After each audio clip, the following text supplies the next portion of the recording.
Halo teman-teman, hari ini kita akan belajar terkait dengan startup dan manajemen. Aliran manajemen menyatakan bahwa keberhasilan perusahaan diprakarsai oleh strategi yang solid dan detail, riset pasar yang baik, dan perencanaan strategis yang baik pula, serta harus dapat diukur. Pemikiran ini sangat populer pada masa ini, dikenal sebagai era manajemen sains. Pendekatan yang menitik beratkan pada aspek kuantitatif model dalam memecahkan masalah manajemen. Secara alamiah, startup dihadapkan dengan kondisi ketidakpastian, masih belum tervalidasinya market mereka, customer segment, teknologi yang masih berubah, serta bisnis model yang masih terus mencari bentuk. Sehingga validasi terus-menerus dilakukan di masa-masa awal. Eric Ries, pengarang The Lean Startup, mengatakan kita butuh pendekatan manajemen baru. Perencanaan dan perakiraan hanya akurat bila berdasarkan data histori yang panjang dan lingkungan yang relatif stabil.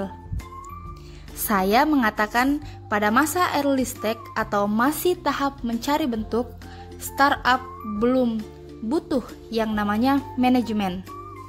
Hal yang terpenting pada masa ini adalah menemukan secara cepat bisnis model yang tepat.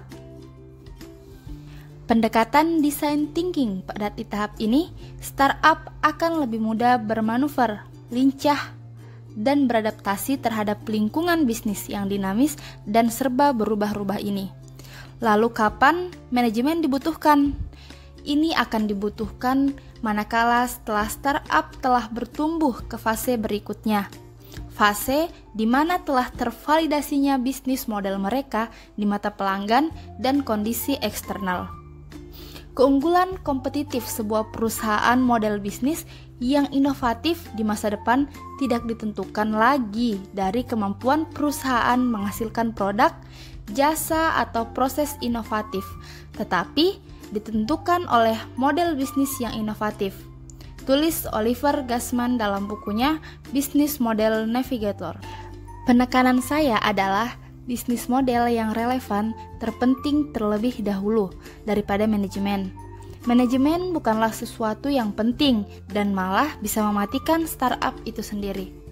Setelah berhasil memperoleh seri pendanaan dari venture capital, startup telah mampu mempekerjakan profesional. Cash flow sudah mulai terbentuk setelah itu. Peranan manajemen mulai pelan-pelan harus ditetapkan. SOP atau Standard Operating Procedure sudah harus ada, struktur organisasi sudah jelas, perencanaan mulai ada, dashboard manajemen telah berfungsi untuk pengambilan keputusan baru, manajemen itu baru optimal bila diterapkan. Tapi, tentu pesan saya, manajemen itu tidak mematikan ego atau kelincahan sebuah startup.